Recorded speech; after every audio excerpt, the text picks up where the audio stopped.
If it's cringy, I cut it off. Yeah. Okay, very quick, guys. Spoiler: OG1, TI8, and TI9 too. Quick spoiler. I think I counted 2 artifact, quote unquote references. Oh God. No. Let's not feed that monster on Reddit anymore.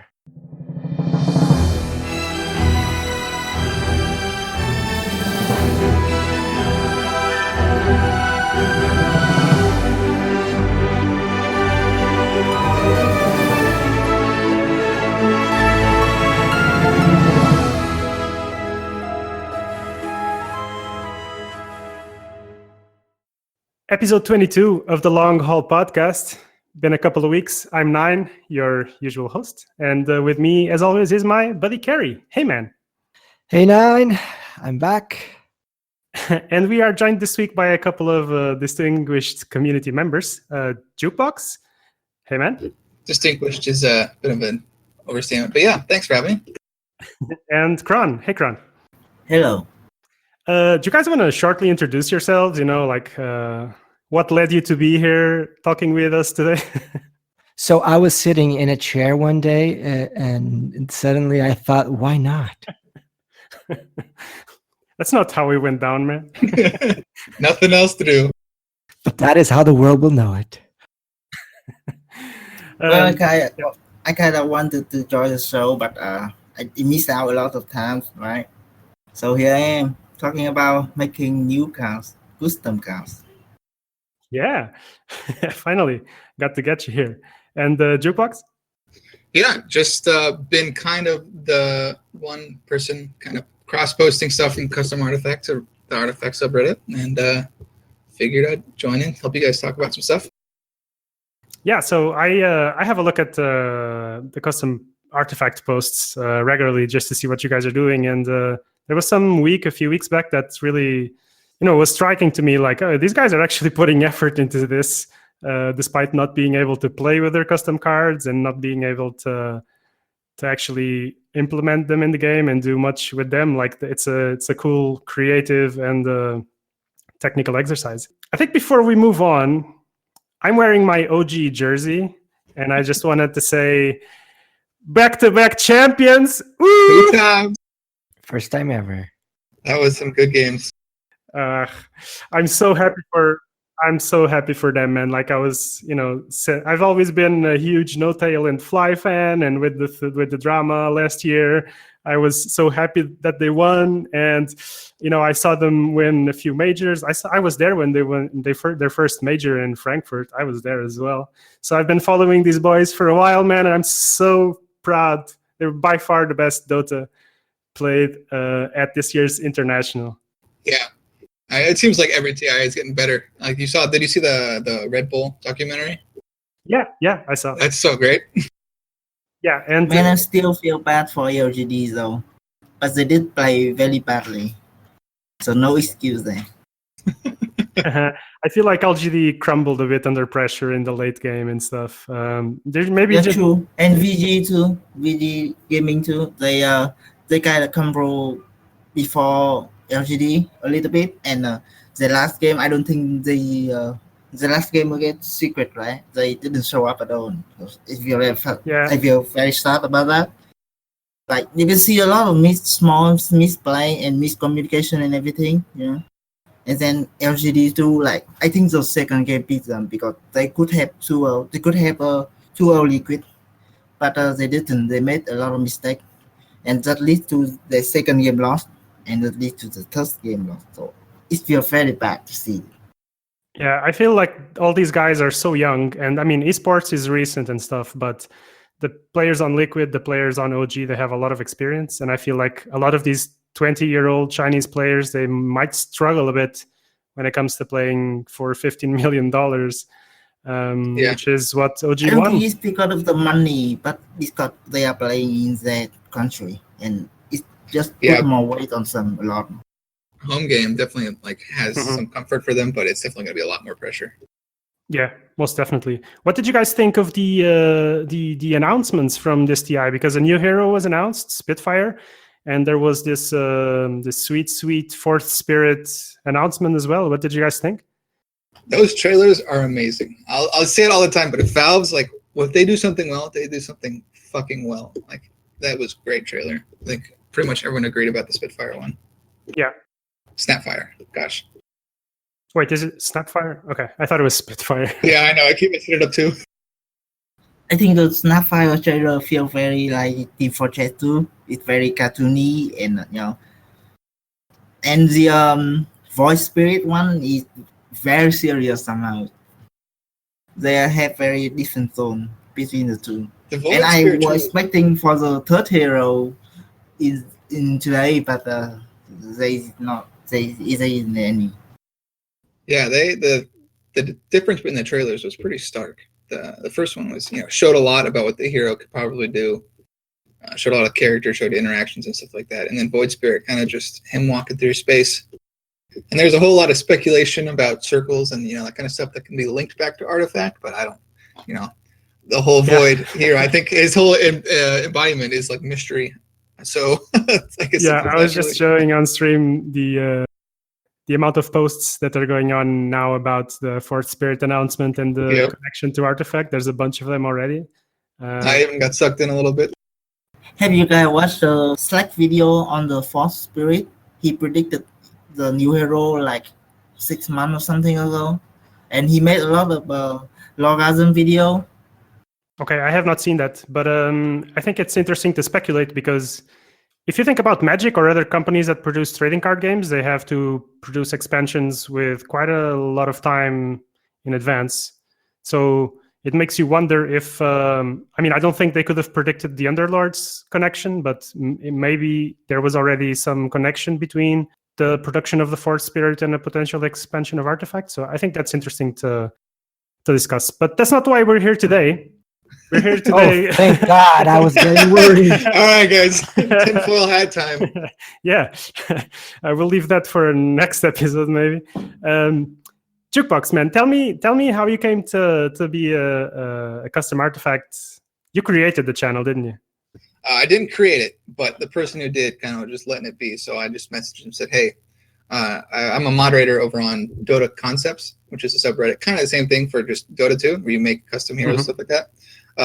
So it's like, hey, doing this, just wanted to, do some artifact stuff. And he just said, yep, here you go, handed it over. So sweet. Just been doing bi-weekly, every 2 weeks, kind of like a different theme, mechanic or something like that. And surprisingly, we're still kind of going with that. We've got, every 2 weeks, everyone is kind of still a mechanic that's somewhat unique to Artifact, which has surprised me. So I don't know how long it'll last before we stop getting it, Artifact unique things, but it's been great so far. So tell me something. Like, I know there's a bunch of tools. How do you often go about creating these cards and posting them there? I can only speak for myself. I have a little notepad on my phone that I'll just write ideas down in randomly and think about them for a few weeks or a few days or something like that. Or I'll just have an idea, right off the top of my head and make it. Artifaction, I think is the name of it. Artifaction.gg/cardsmith is the tool. I believe Sunsfan and them set that up for their initial contest. And it's a great tool. So we've been using that to actually make the cards themselves. But there's, all these mechanics, stuff like that. There's so many areas to explore in terms of just mechanics and design space that so far, at least, designing cards can be somewhat easy. So there's no actual way to catalog these things, right? Like they just get posted and they go into the bottomless pit of Reddit, right? Because a lot of the cards I see and the designs I see are actually really interesting, even though they might not be accurate in terms of lore or whatever. And I just wonder sometimes, like, if there will be a way, and we'll go to that, but if there's a way to eventually create your own cards and make mods and stuff, like, would be kind of cool to have sort of a database of the coolest cards or of what has been created. So there's a lot to having that be possible. Just in terms of logging all these cards that have been made, I've been trying to save somewhat most of them. That's obviously there's a bunch that I have a backlog on, so I haven't done all of that yet. But then just putting a card into the game is going to be, it's going to take some coding knowledge. I don't know how Source is different for Artifact, but I know in Dota 2 that modding using Lua code is still pretty complicated and regularly gets, messed up by updates. So who knows what that would look like in the future. It's definitely possible, especially if they just kind of had a cookie cutter, add these stats, add these, keywords, basic card kind of interaction kind of stuff. Was cookie cutter, was that the Snapfire reference or? No, but yes, I'll say that. I'm very curious as to those cookies. All right, and you guys can add any type of art inside the cards, right? Because I'm looking at this Invoker card that was posted a couple of weeks back, which like the art impressed me by Helianore. And when you create these custom cards, you can basically insert whatever stats, whatever text, whatever number of abilities. Is it locked somehow in terms of number of abilities, or? Yeah, so the tool has some basic limitations in terms of just you put in your stats, you put in basic text. You can only have one ability, you can only have one kind of passive or whatever it is. You can't stack them too much. It gives you options for adding in continuous effects, active icons. It doesn't give you icons for stuff like Get Initiative. It's kind of limited in terms of cross-lane card design. So, for example, if you were to have a spell that could be played in multiple lanes, you couldn't have those little arrows next to the mana cost. But, those are all niggling little things that don't really matter too much. If I really wanted to, you can go into Photoshop and kind of do it yourself in a few minutes. Yeah. But for what it is, it's a pretty nice tool. And so, what has been your experience creating cards in this in the long haul, basically? Like, you're playing Dota, or you see some type of lore thing and you just think up of a concept, or is this an exercise that you do because you think there's something missing in the game, or there's flaws that you would like to explore in terms of your card design, or what leads you to do this, and what's your creative process when you do it? So we have a few handful of people who are regulars on the subreddit, and they'll make their own cards and post them. Kronn's been posting some lately as well, so he can speak to this as well. You could definitely have an identity in terms of like, oh, I can see this card and be like, oh yeah, this person made this card. And I think so for each person, it's a little bit different. I personally will kind of think about mechanic or some kind of interaction and be like, okay, well, let's do something with cross lane and giving something an ability. And, okay, well, what would actually be useful? And I'll kind of just explore it from there and end up with a card that I think could fit. And sometimes what the card is takes a whole different path from what I originally expected it to. I have cards that I've kind of just thrown in the trash bin because I could never get them to work. And I've got cards that, seem apparently well worked on the first try. And I never say that a card is ever like completely finished on the first, like, oh, let me just type this out real quick. Numbers and everything can be balanced and changed. But yeah, to me, it's more of the concept of the card and its impact on the game. If you were to give Axe -1 attack, it's going to affect his balance. Great, but he's still the same card. Yeah. What's your experience, Kronn? I don't know where to start. I think, unlike most of you, I don't play a lot. I play Dota 2 a lot. So most of my idea coming from the Dota 2 world, like you just put in the hero from Dota 2 in the game and how they could work in the artifact. And all the time I think about the game mechanic and how it can change the game, like what type of attack you can make around this card, and that is fit the color identity of it, on those stuff. Yeah. Something that I've thought about a few times is if they ever want to introduce like the tree mechanics in the game, it would be super hard. And I wonder if there would be any type of way to introduce trees and tree mechanics into the game. That's something that I've thought about. That's part of the cool thing to me is you have all these things in Dota that don't translate one-to-one, like you were saying, like trees. How would that even work? And other things such as like disarm kind of works. How you can copy that over one-to-one and it's fine.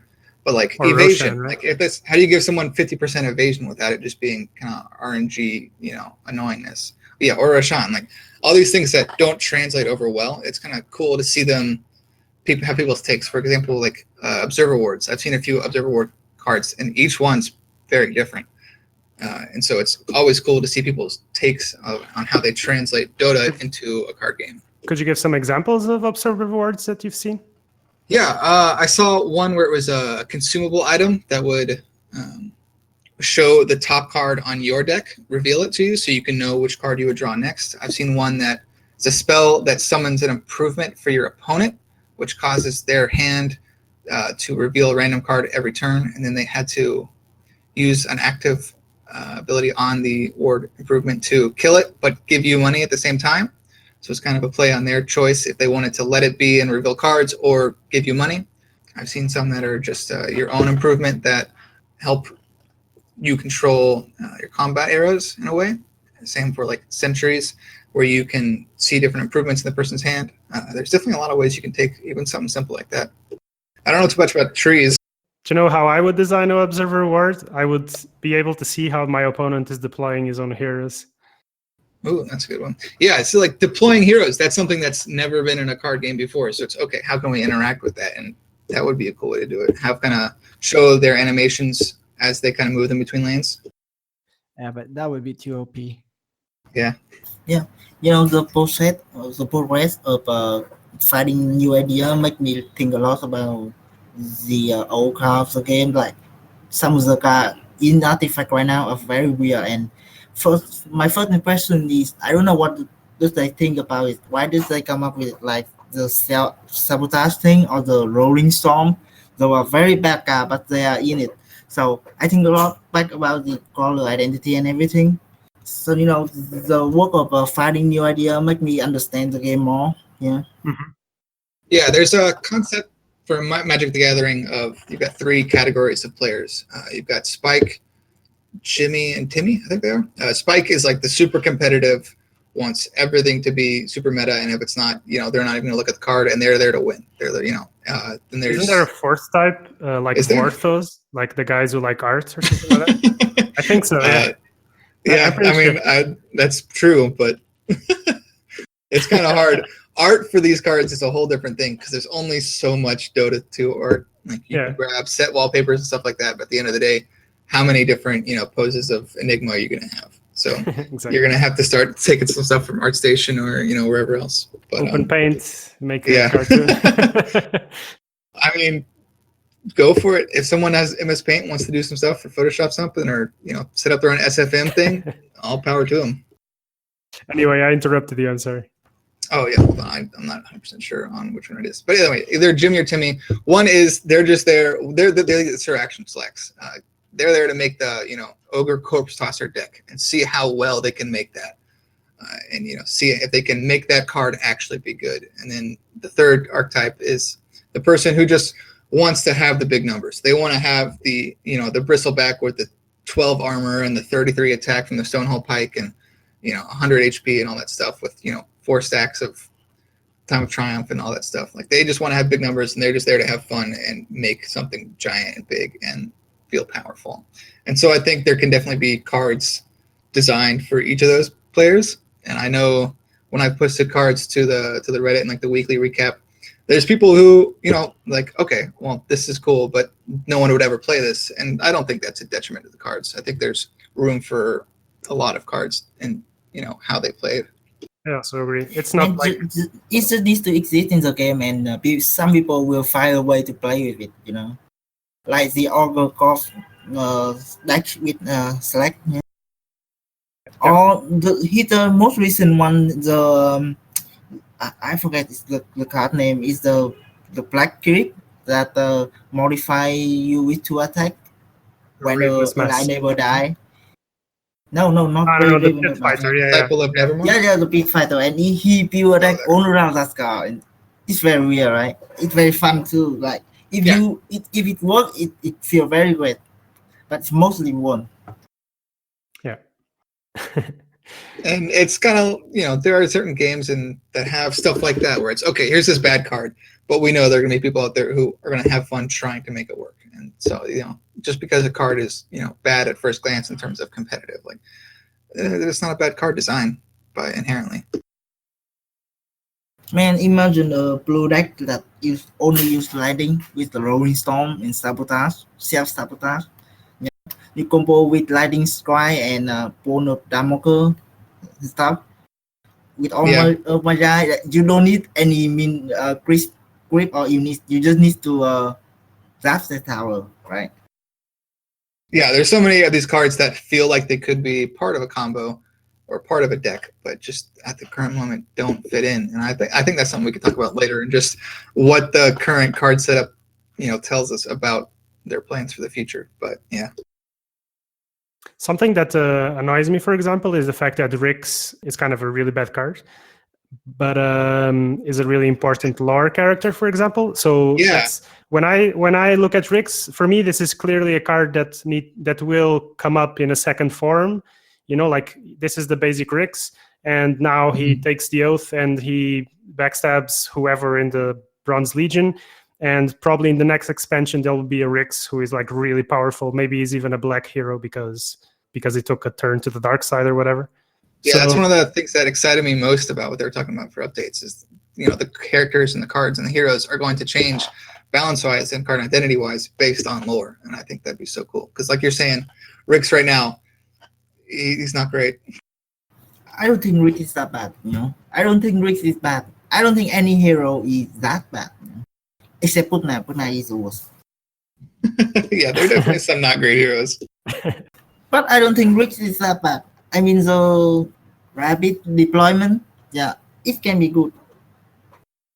Yeah, for sure. When I say bad, I mean like he's one of the weaker ones. Obviously, everything is like situational, depends what you want to do. That's another thing to look at with designing a card is you can't look at it just in a vacuum. Like if you look at, Rix in a vacuum, like, okay, rapid deployment's great. Okay, silence, great. Cool. Sounds like a good hero. But if you compare him to other ones or imagine him in a game, like that's how it's actually going to be played. So it's kind of hard to look at a single card and be like, okay, this is good or this is bad. Because when I look at Rix, right, he has bad number, and I don't think they intentionally make this a bad card. I think they think the rapid deployment is too OP, so they have to make the stat very low to balance out the card. Mm-hmm. It's definitely a balance mechanic, yeah. In the sense that they probably did not want Rix to kill creeps from the beginning, but again, it's one of those Timmy cards, like you want to place all the stone hall items on him and watch him grow or whatever. Yeah, you want to put No. the suicide vest and that kind of you stuff. You don't want him not to die with Stonehold Club. You want him to die with the Bracer of Sacrifice or the mouse that have 5 seeds, all that stuff, so he can keep dying and still be useful. I think the worst part of Rix is not actually the stats themselves. It's like his signature card is like one of the worst. Mm-hmm.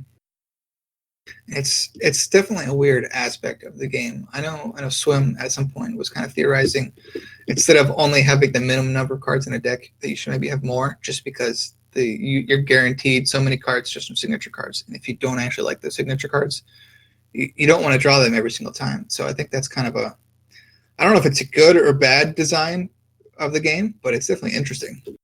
Yeah, another thing about making custom card is like I think most people want to make good thing, OP thing, and nobody trying to make a bad card,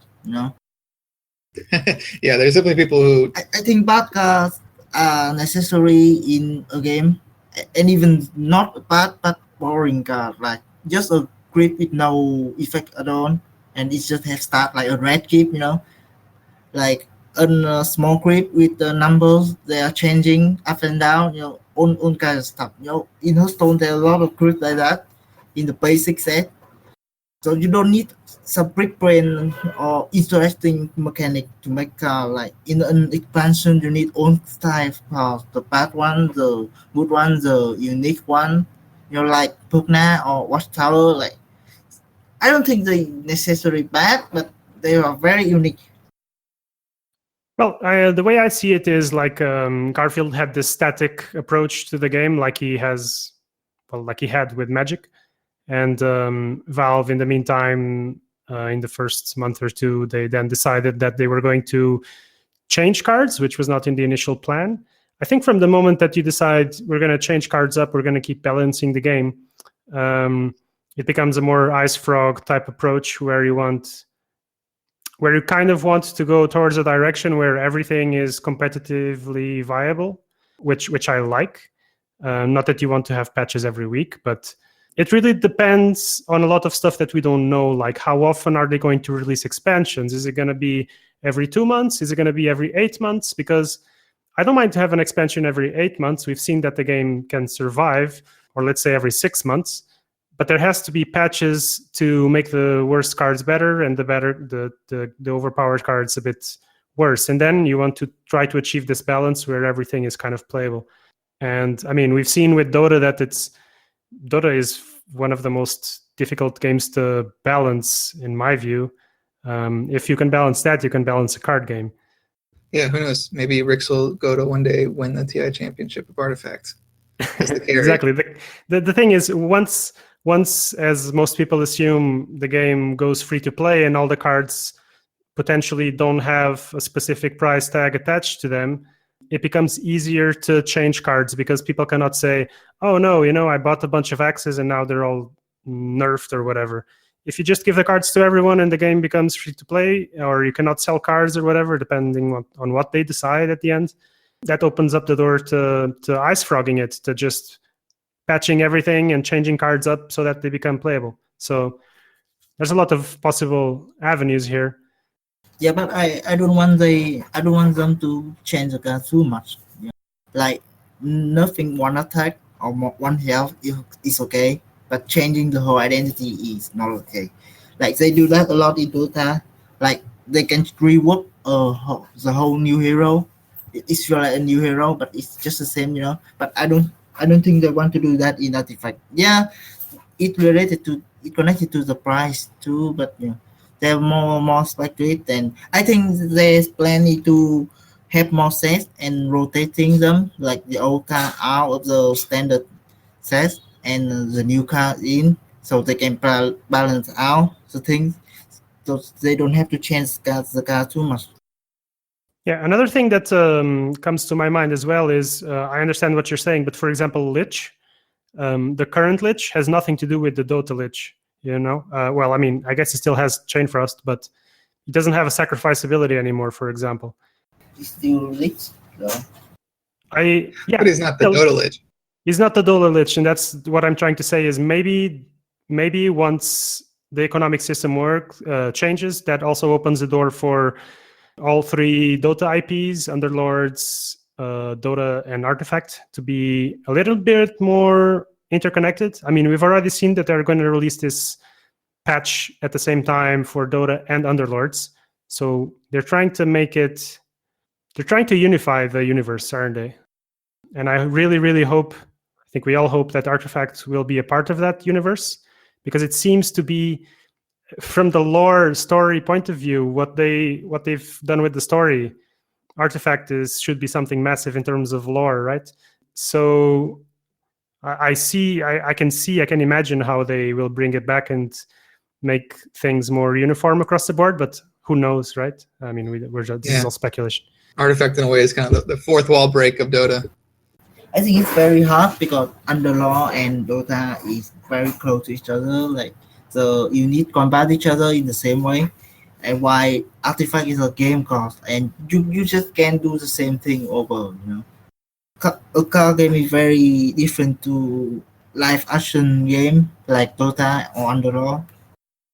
But you can give it the feel, though. It doesn't need to do exactly the same. You can just give it the feel. Like, we don't want that Slark in Artifact steals agility every time it hits. I mean, it can do it, but that will kind of defeat the point, like you're saying, because he would only steal one agility every round.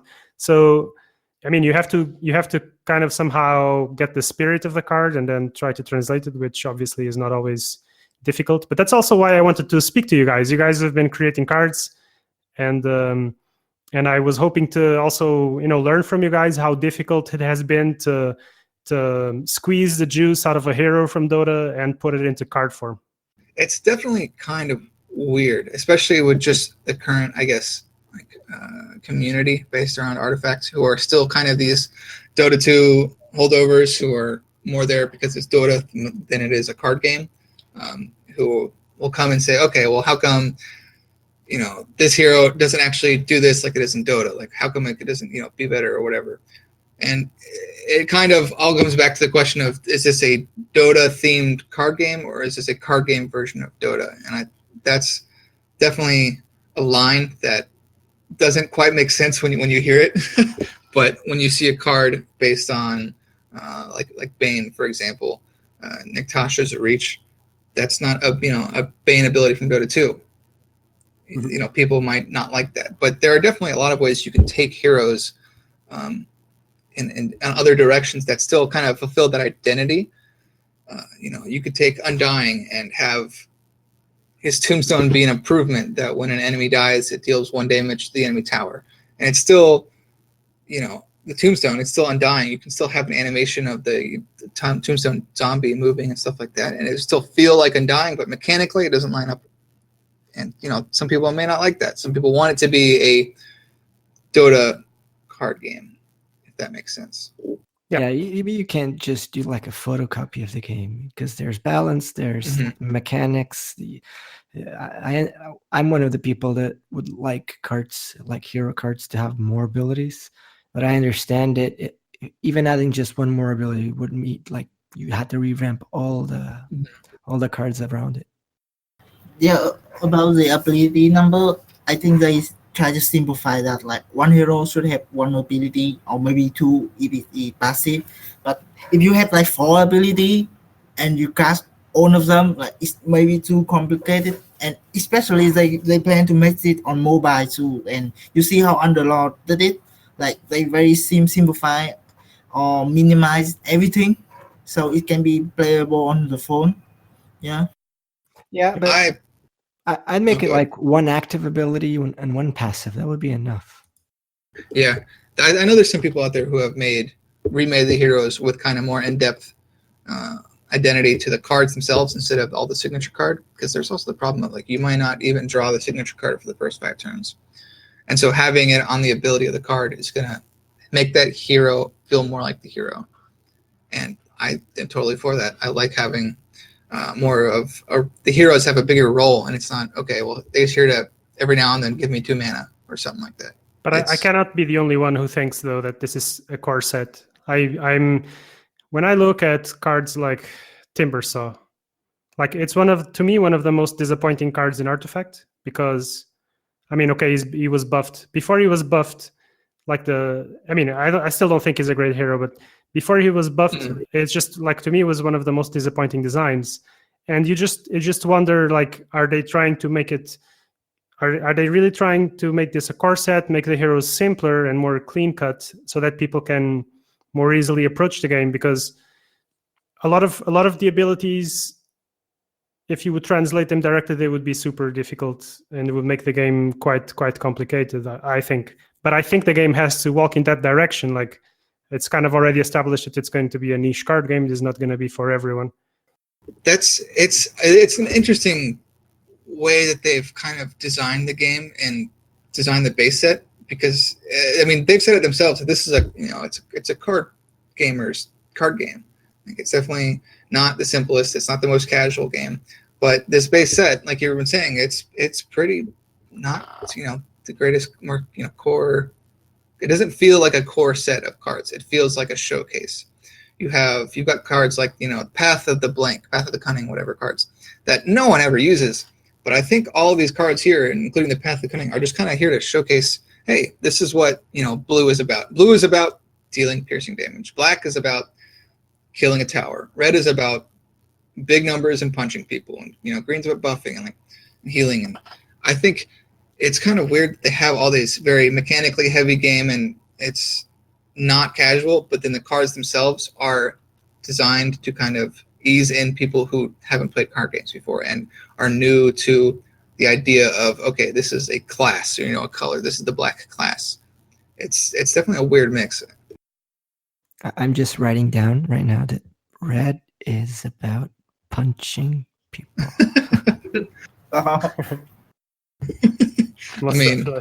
If we boil it down. yeah, it's spot on. I don't think. I think the basic set should be bad. Like a lot of Hearthstone basic set is just the worst kinds of game and nobody plays ever.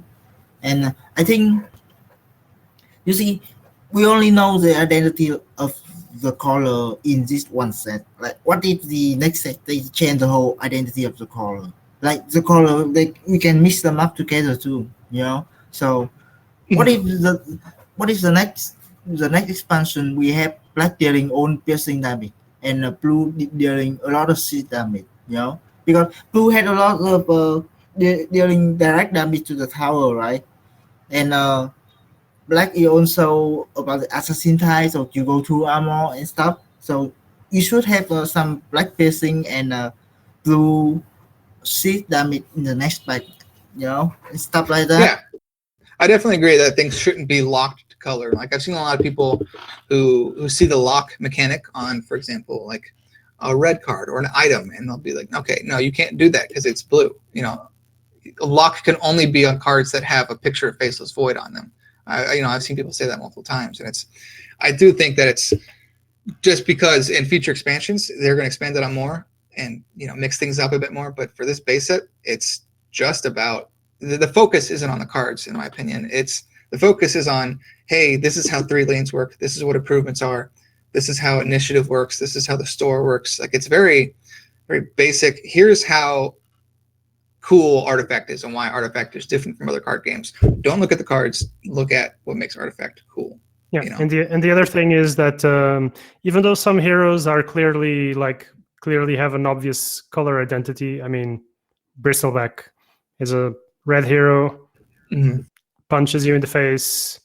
Like, that's what he does in the game, although he's more spammy in the game. Like, the cards got his identity. But then there's other heroes like Tinker, for example. I could imagine Tinker, for example, very, very easily being a blue-black hero. And there's the possibility of creating gold cards as well, which will make it more complicated, but will add an extra dimension to the game. And this is something you see also in Magic and in other games. But that's the other thing that will also allow you to get Siege onto blue.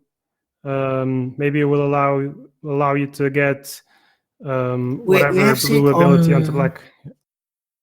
We have it on every other color, right? Like, green has the Thunder High, and red has the Triumph, and only blue does not have seed for at the moment.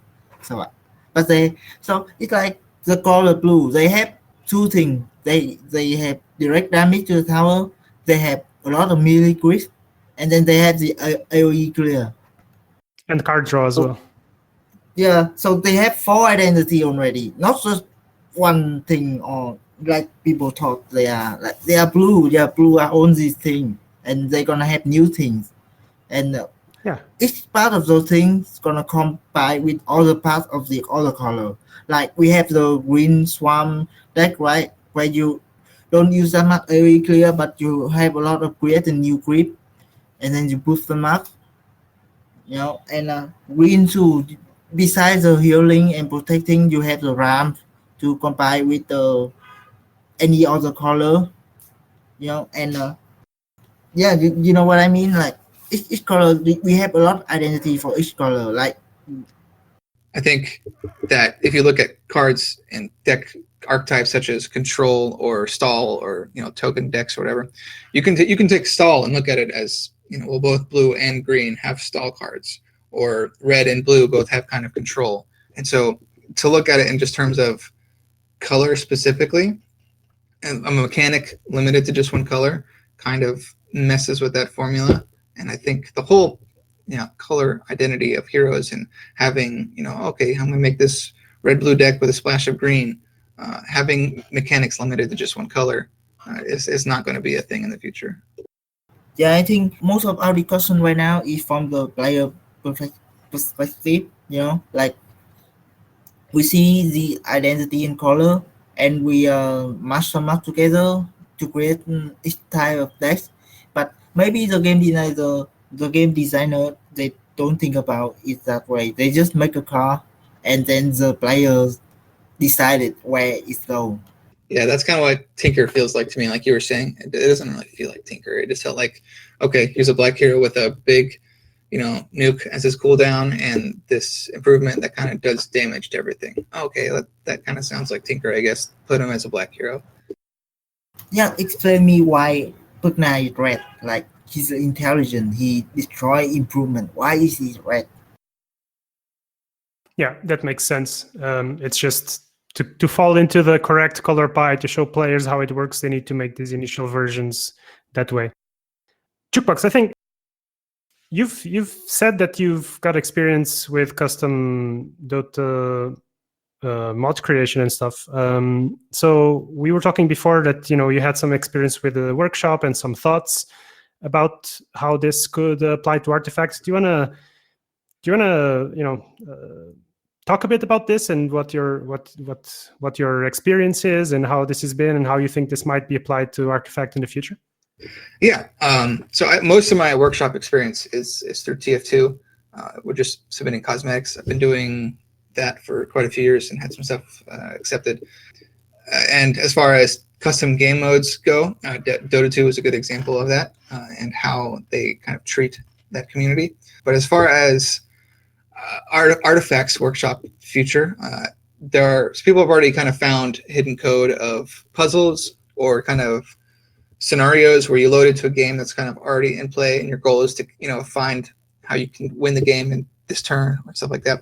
So I definitely think there's quite a few different avenues that a workshop could take. There can easily be different card art. There could be animated cards. There could be card animations, like if you play a time of triumph on 4 heroes, maybe the special particles happen, or I think someone data mined like a holographic Roshan head kind of coming out of the cards and stuff like that. Yeah. There's definitely a lot of ways that can go, and whether you're an artist, whether you're a particle guy, whether you're a programmer who's going to sit down and kind of look at, okay, how do I make these cards in the game? How do I make an entirely new game mode? I know a lot of people have different ideas of how they want Artifact 2.0 to be.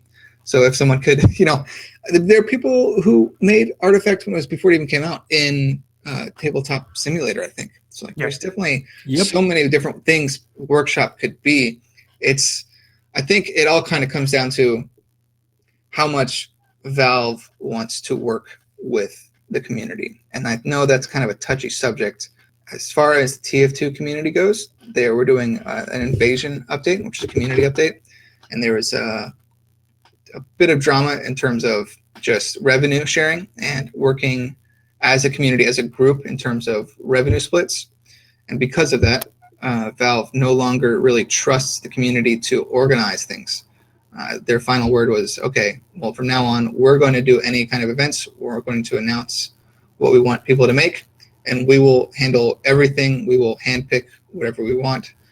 There will be no recognition of community organization. And so that's sad.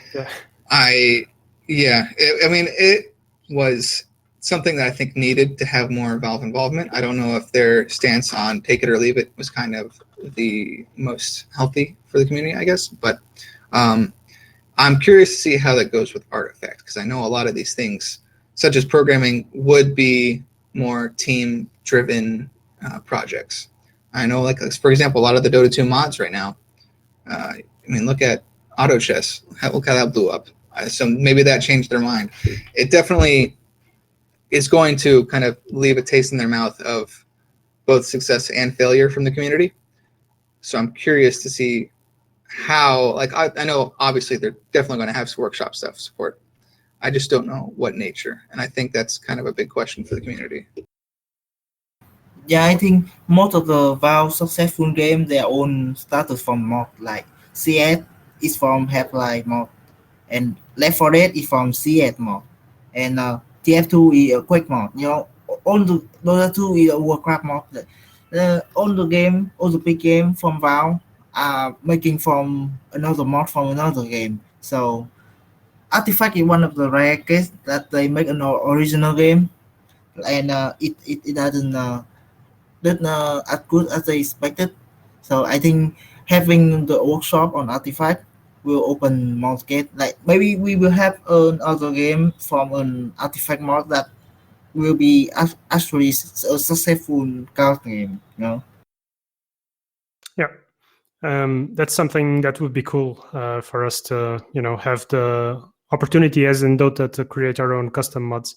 I'm really hoping for more interaction between Valve. I know a lot of the Dota 2 workshop people have to figure it out on their own, or if there's a problem, they're just kind of in the dark. So I'm hoping that there's more communication in the future. But it's Valve, so knock on wood. Well, just having the option to do stuff would be cool. Mm-hmm. And obviously for Dota, you can, or at least you used to be able to create your own cosmetics, put them there, then have them be voted. And if they would be liked by the community, they could make it to the shop. So assuming cosmetics are coming, which everyone kind of agrees that should happen, imp hats, that would also be cool to have the community involved into making those things and so on. And then the other very interesting thing for me would be how Workshop could also integrate into tournaments, because it's Artifact is the only online card game multiplayer with automatic tournament creation or with the option of creating tournaments.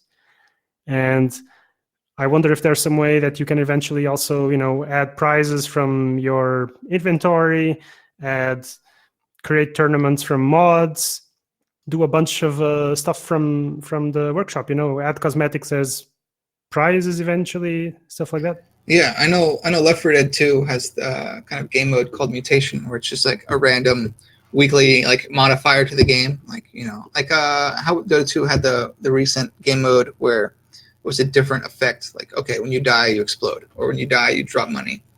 I think something like that could be, is kind of a perfect setup for Artifact, where if you set up a tournament, you could just select different things. Like, okay,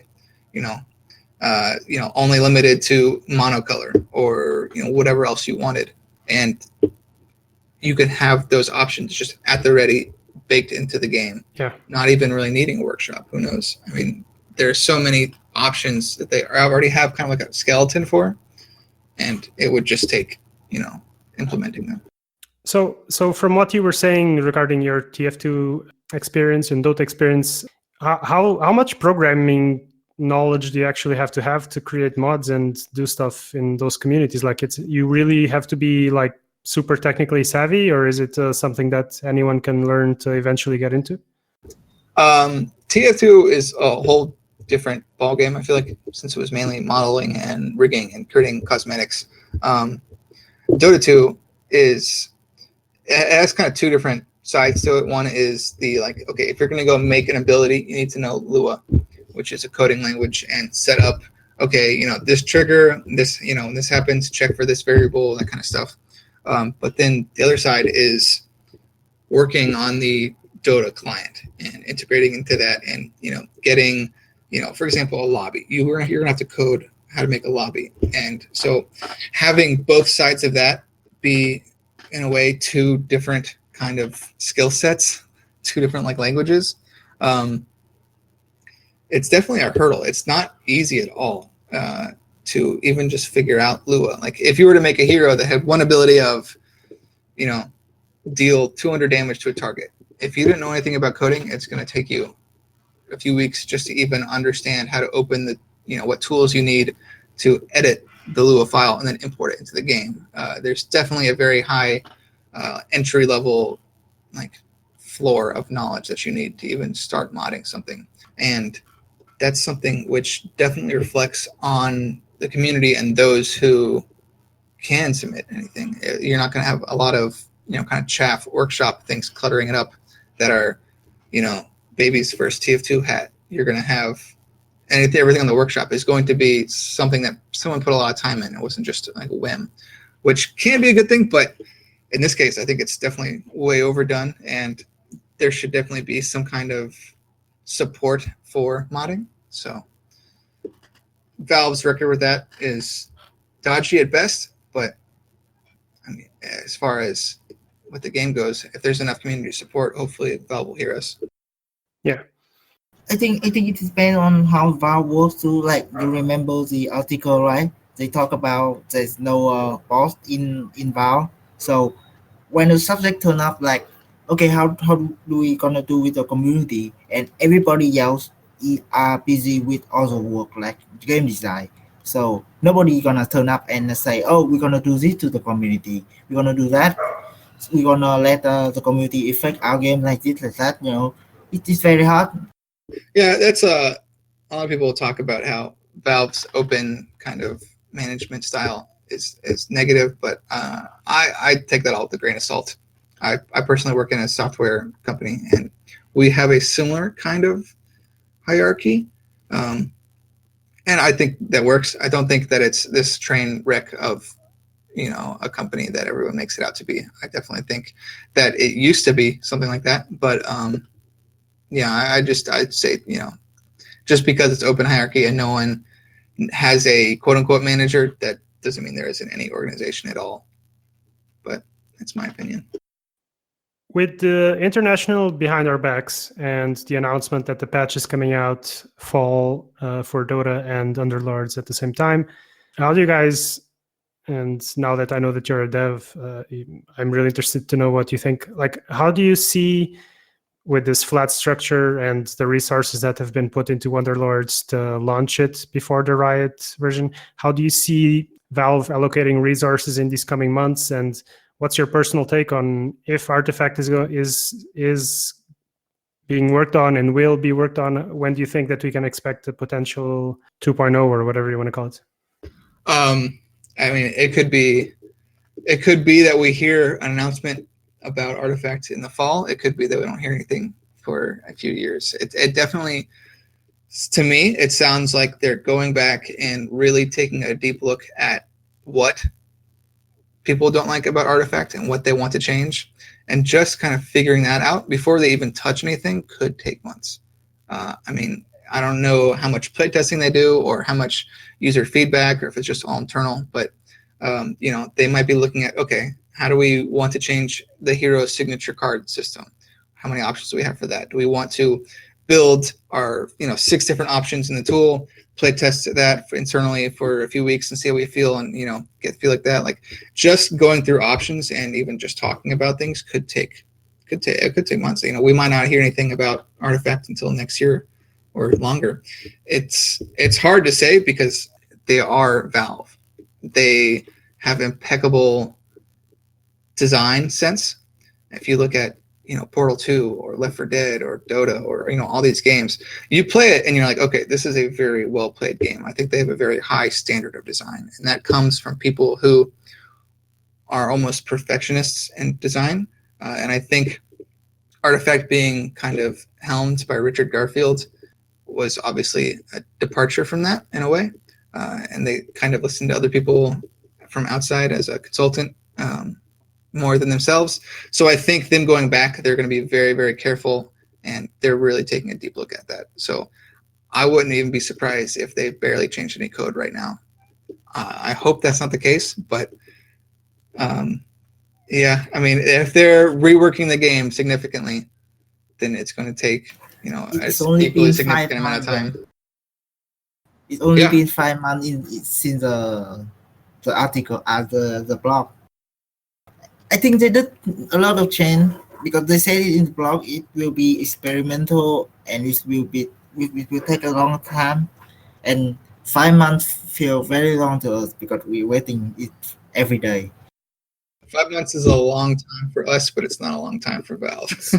It's a fake 5 months though, because they came out with the latest announcement 5 months ago, but the game was already on the decline since if you want to be realistic, before that, but let's say since January. When they went on Christmas holiday, the game was already suffering severely, and when they came back, they took 3 months. And now we know that so between January and March, they didn't say much, and then they came out with a significant amount of time post. But we know now that they were already developing Underlords in that time, so they kind of had already given up or stopped written code for Artifact. We don't know if that's actually the case or not, because supposedly there's still a couple of people doing stuff. But yeah, it's difficult to say. One thing for the article is that they said that if somebody has signed up for task, they are expected to complete it. So a lot of people has signed up to work on Artifact, and I think they won't give up on the game. Hopefully, that would be the best. 5 months feels long to us, but I think it's very hard to make any significant change to the game that can really help it become better in 5 months. So a lot of people expecting it to be reannounced this year, and actually I feel like it's gonna take another year. What we gonna do until then? Yeah, all the other things you mentioned, Nine, kind of have led me to think that that's why they're doing. The game right now is still playable, right? We're still playing tournament every day, and a lot of people are still enjoying it. But you know, everyone expecting a new update or something. So Yeah, I mean, I don't. It's weird to play with people's expectations just because you're going to have 100 people and 130 expectations from them. Like, there's no way you're going to meet everybody's expectations. And I think the two blog posts of, okay, hold on, we're going to change things, and then coming back a few months later with, okay, no, hold on, we're really going to change things, is kind of indicative of they're not listening to what people want. They're going to go figure it out and do what they think is best. And I trust them with that, I think. I just want to see something from them at the first step. I don't mind if they did not do anything yet, but if they have the update right now, that yeah, we are start doing it right now, it will still make me happy, And I hope they do it like under law to have an open beta thing, like when they change things all the time, even the mechanic and everything, and they still, they have a community with them to give them feedback right away, So that's what I want on the new artifact update, like the community can join them in the experimental things. Yeah, a lot of people, I'm sure, swarmed over to Underlords. They could push it out fast since there is competition, but I'm sure there's plenty of people going back to Artifact now. I know that there's like artists and stuff going back to work, which to me reads as they're doing more concept art for, maybe redoing the board or redoing menus or something like that. I don't see a problem as terms of visual art and card art and stuff like that. So that to me says that they're working on things more in depth than just kind of base level changes. And how much change do you expect them to make? Like, do they completely change the game, or to make it become a more casual, more cartoony game, or do they want to keep it in depth and to become a more niche game? I think you're still going to have the core of the game the same. I definitely think it's probably going to be a bit more accessible and a bit more intuitive in terms of how the player feels while playing the game. They're going to feel more in control. They're going to feel more like what they're doing is a direct, cause of if they win or not. And like the user feel of the game is going to feel like they're playing, an update to Artifact. I don't think it's going to be Artifact 2. I think it's just going to be Artifact, 1.1 kind of. Yeah. But I definitely think a lot of it's going to be changed. I think they have to make the game good enough so that we can forget these long haul period. Like, if they're gonna make it, if they're gonna make a little change to the game, like just make it free to play and added some game mode and added more cards, and people we're gonna be like, oh, only this work and it take you this much time. Like, people gonna start asking questions, Yeah, I mean, everybody's got their own opinion on how the economy is going to work or how they want it to work and if it's free to play or not, or who knows what that's going to be. So I don't even pay attention to that. Yeah. Dota has been worked on for Valve for now about 10 years. And the game, I think, is as close to perfect as you can get. They have it on autopilot. Yeah, basically. Yeah, it's as close to perfect as possible. I cannot look at Dota and say I want more. But the community is still not happy. So what I'm trying to say is you can never please everyone. You can try to do your best. You can try to make it better over time. And that's the, Valve's game as a service concept. So, yeah, I mean, we just have to give them time and support the game when it comes out again and hope that they don't quit it again, like it was just an unfortunate bunch of sequences. By the way, how many players do you think when the game comes back, how many concurrent players will we have? Like, I look at Underlaw and they have 40,000 right now, and it's a very casual game and it's free. So when Artifact come back, I think even if we have only 2,000 to 5,000, then I would be very happy and I would call it a success. I think comparing Artifact to Underlords or even Dota it doesn't do much. They're very different games. You're gonna have people who are coming from Hearthstone. You're gonna have people who like Underlords but don't like Artifact. It's just different games. Like I don't think they're comparable. It's apples and oranges. They're both fruit, but they're different. Yeah, I just want the game to have a healthy competitive scene and that we are able to have our own international. That's all I want. I don't care about the numbers. I just want it to be healthy, I want it to be a fun game and fun, and that we can, once a year have our own tournament and go have fun and do stuff. That's all I want. I wanted to thank you guys for joining me today. We're just thank you. Just gonna hit an hour of recording, and I want to keep it from going overboard. Yeah. So thanks to Jukebox, thanks to Kronn, and we'll as always be here in the long haul. We'll keep trying to get some content out. Maybe we can make an episode about the fourth spirit for the next episode. There's a whole lot to that. Yeah, I'm sure we could. Oh yeah. Talk Also about that for known hours. as Darkseer's granddaddy. Man, I think he will look like Amber Spirit. It's just Amber Spirit in purple and with a long beard. The long bird.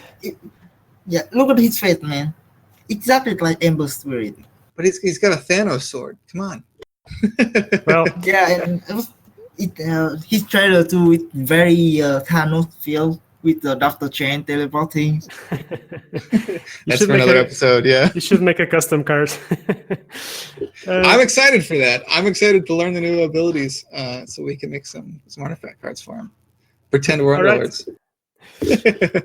In any case, thanks you guys, and thank you. We'll see you guys around. Thank you. Bye. Thank you. See you guys. See ya.